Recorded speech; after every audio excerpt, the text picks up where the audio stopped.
मैं समय हूं और आज महाभारत की अमर कथा सुनाने जा रहा हूं। ये महाभारत कोई कुरुवंश की सीधी सादी युद्ध कथा नहीं है। ये कथा है भारतीय संस्कृति के उतार चढ़ाव की। ये कथा है सत्य और असत्य के महायुद्ध की। और ये कथा मेरे सिवा कोई बता भी नहीं सकता, क्योंकि हर युग को अपने युग में इस कुरुक्षेत्र से जूझना पड़ता है। और जब तक मैं हूं ये युद्ध चलता रहेगा और मेरा कोई अंत नहीं, क्योंकि मैं समय हूं। नमस्कार प्रिय बच्चों, हमारी आज की प्रस्तुति महाभारत महाकाव्य पर आधारित है, जिसका शीर्षक है धर्म अंकुरण। महाभारत एक धार्मिक ग्रंथ और महाकाव्य तो है ही साथ यह ज्ञान का सागर है। महाभारत एक ऐसा काव्य ग्रंथ है जो हमें जीवन जीने का श्रेष्ठ मार्ग बताता है। इसमें जीवन, धर्म, समाज, ज्ञान, विज्ञान आदि सभी विषयों से जुड़ी मूल्यवान शिक्षाप्रद बातें हैं। महाभारत को पढ़कर जो शिक्षा हमें मिलती है उसे हमें अपने जीवन में अवश्य अपनाना चाहिए। धर्म अंकुरण के पहले दृश्य में दो बच्चे आपस में अपनी अपनी भूमिका पर चर्चा कर रहे हैं और उनकी दादी पास में ही महाभारत पढ़ रही हैं।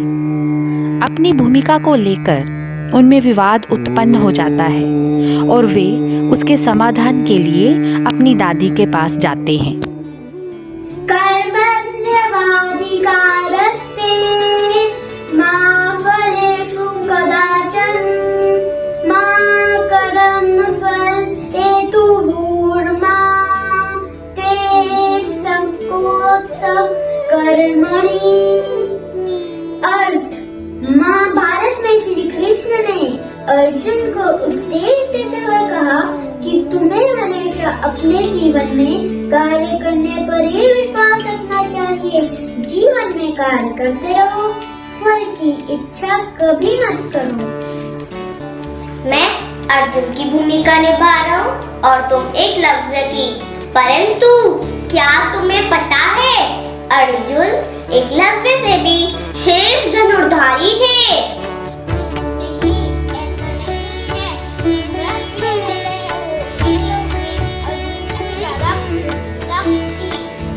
नहीं, अर्जुन के समान श्रेष्ठ धनुर्धारी और कोई नहीं था।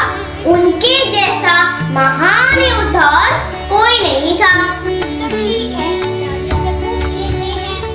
दादी आप क्या पढ़ रही हैं? मैं महाभारत पढ़ रही हूँ।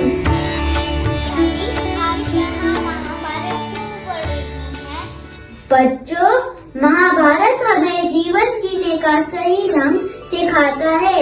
अगर हम इसमें दी हुई महत्वपूर्ण बातों को गहराई से समझे तो हमारा जीवन सुखद हो जाएगा। दादी, हम अभी से महाभारत नहीं पढ़ना चाहते। अभी तो हम बच्चे हैं।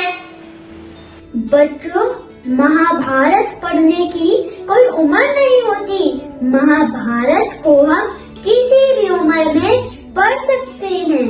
दादी, क्या आपको मालूम है कि हमारे विद्यालय पर एक नाटक आयोजित किया जा रहा है, जिसमें हम दोनों भाग ले रहे हैं?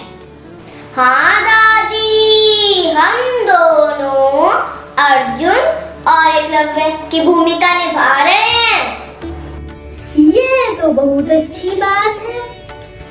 दादी, आप हमें बता सकती हैं कि दोनों में से कौन श्रेष्ठ था? आओ, अब मैं तुम्हें महाभारत के उस युग में ले चलती हूँ जहाँ एकलव्य अपने गुरु द्रोणाचार्य की मूर्ति के आगे बैठे हैं।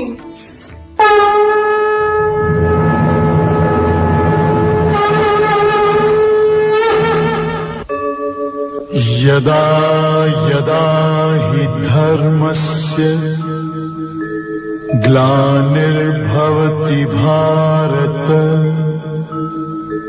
अभ्युत्थानम् अधर्मस्य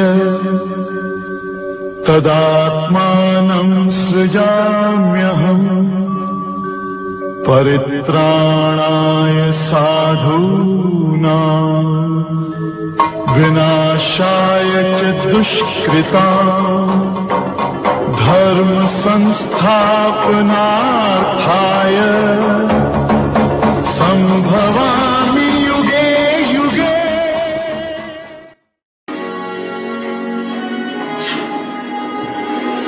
तेरा है अकल कल तू तेरा खुद बदल और कमान पे चढ़ा दूर चाहे हस्तिना गिने की दक्षिणा एकलव्य जंगल में प्रतिदिन अपने गुरु की प्रतिमा को प्रणाम करने के बाद धनुर्विद्या का अभ्यास करते हैं। एक छात्र में जो गुण विद्यमान होने चाहिए वे सारे गुण उनमें मौजूद हैं। धनुर्विद्या प्राप्त करने के लिए वे स्वयं प्रयत्नशील हैं और गुरु की अनुपस्थिति में भी वह गुरु की मूर्ति बनाकर प्रतिदिन अभ्यास कर रहे हैं। अपने लक्ष्य की प्राप्ति के लिए वे पूर्णतः एकाग्रता के साथ शिक्षा ग्रहण कर रहे हैं। उन्होंने अपने तन और मन को पूर्णतः इस विद्या पर केंद्रित कर लिया है। समय को व्यर्थ ना गंवाते हुए और अनुशासन का पालन करते हुए लगन और मेहनत के साथ आगे बढ़ते हुए वे धनुर्विद्या का ज्ञान हासिल कर लेते हैं।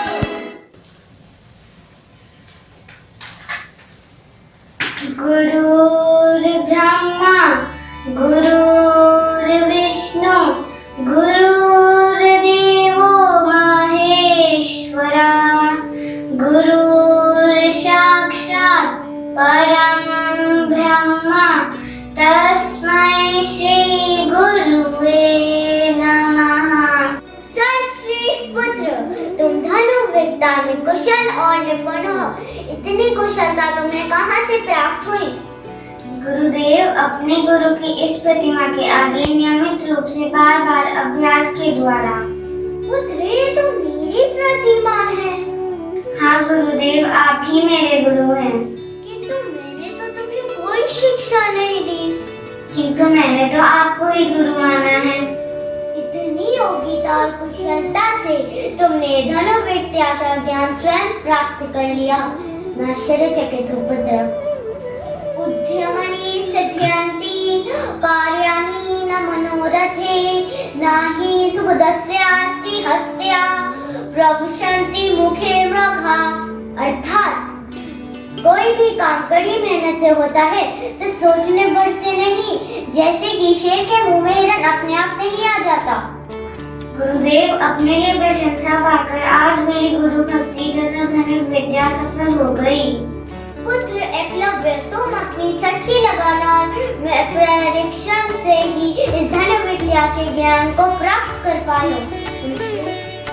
बच्चों, अब मैं तुम्हें महाभारत के उस युग में ले चलती हूँ जहाँ गुरु द्रोणाचार्य अपने सभी शिष्य को एक एक कर बुलाते हैं और वृक्ष पर बैठी एक चिड़िया पर निशाना साधने को कह रहे हैं।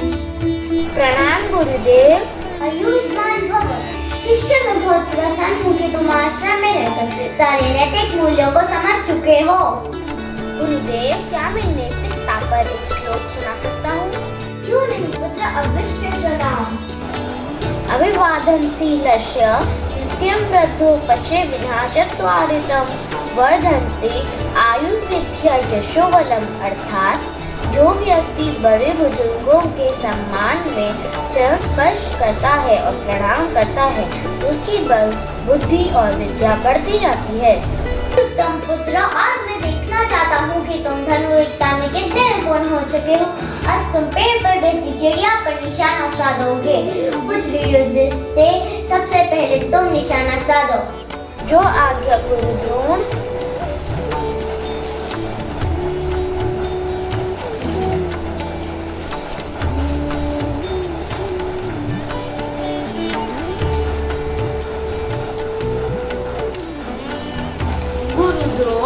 मैंने निशाना साधा किंतु मैं असफल हो गया।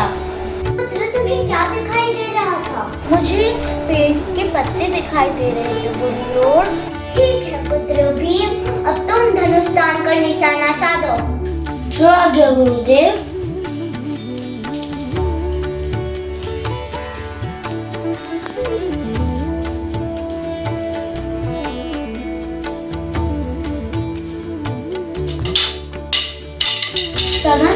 क्षमा कीजिए गुरुदेव, मैंने निशाना साधा पर मैं उस पक्षी पे नहीं मार पाया। पुत्र तुम्हें क्या दिखाई दे रहा था? मुझे फल दिखाई दे रहे थे। ठीक है पुत्र नकुल, अब तुम निशाना साधो। जो आज्ञा गुरुदेव।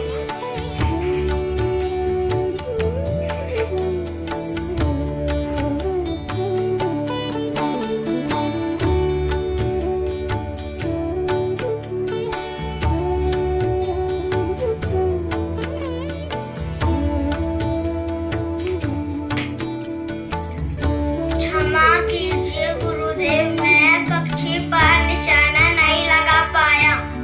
पुत्र तुम्हें क्या दिखाई दे रहा था? गुरुदेव, मुझे पेड़ के अलावा और कुछ भी दिखाई नहीं दे रहा था। करो। जी गुरुदेव, मैं प्रयास करता हूँ।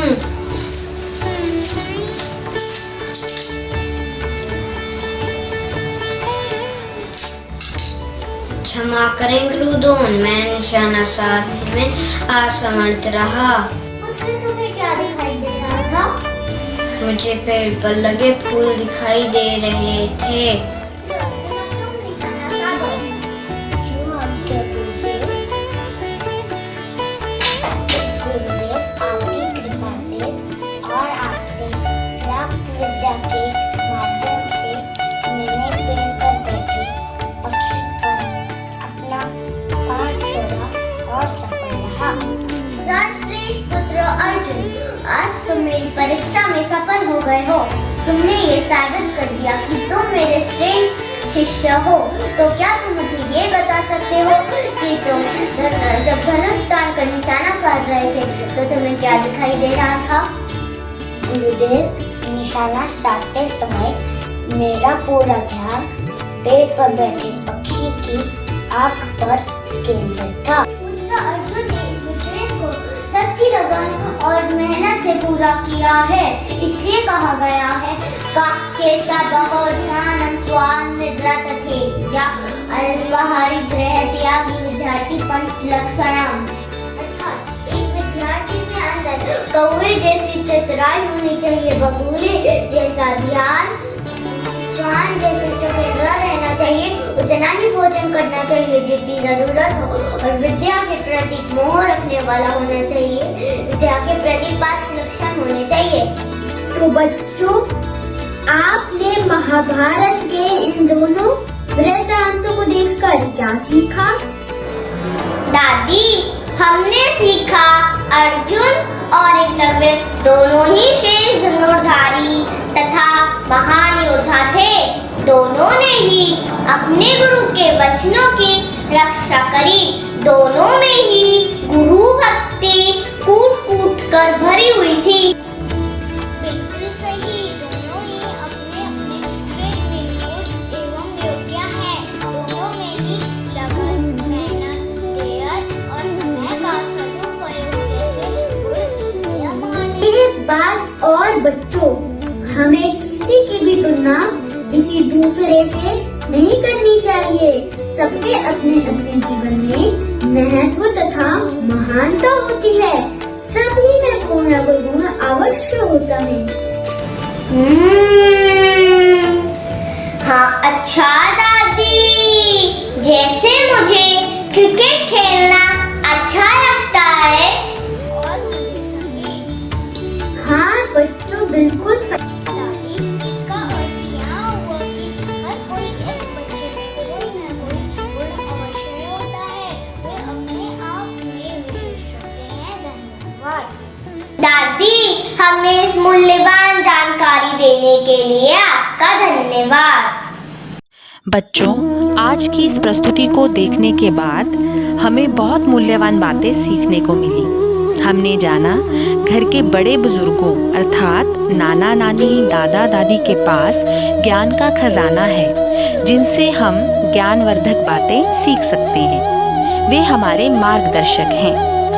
घर के बड़े बुजुर्ग यानी नाना नानी दादा दादी को भी अपने बच्चों को शिक्षाप्रद कहानियाँ या अंश सुनाने चाहिए और उनका मार्गदर्शन करना चाहिए, जिससे कि उनमें नैतिक मूल्यों का विकास हो सके और वे अपने जीवन में इन मूल्यों को अपनाकर जीवन यापन करें और जीवन को सुख में बना सके।